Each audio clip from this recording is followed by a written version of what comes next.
বলে কেন 38কে না দিয়ে 11কে দিলাম? কারণ হচ্ছে এই 911 জন মায়ের কাছে যে মোবাইলটা আছে সেটা ওনারা ব্যবহার করেন, আর এই যে 38 যাদেরকে আমরা বাদ দিয়েছি ওই মোবাইলগুলো স্বামী স্ত্রী দুইজনেই ব্যবহার করেন। সেই জন্য আমরা দেইনি, যদি স্বামী টাকাটার কথা না বলে স্ত্রীকে, এই জন্য আমরা দেইনি যাতে মায়েরা টাকাটা পায়।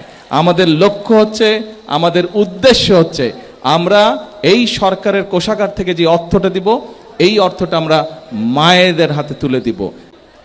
এই এলাকাটা কার এলাকা বলেন তো? শহীদ জিয়ার জন্মস্থানের, তাই না? শহীদ জিয়ার জন্মস্থান।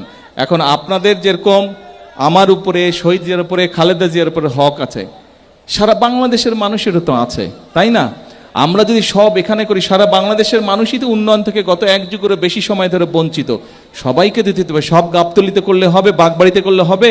সারা দেশ উন্নয়ন থেকে বঞ্চিত। কাজেই আমি তো আছি আপনাদের, ইনশাল্লাহ এলাকার উন্নয়ন হবে, কিন্তু আমাদেরকে সারা দেশের প্রতি নজর দিতে হবে।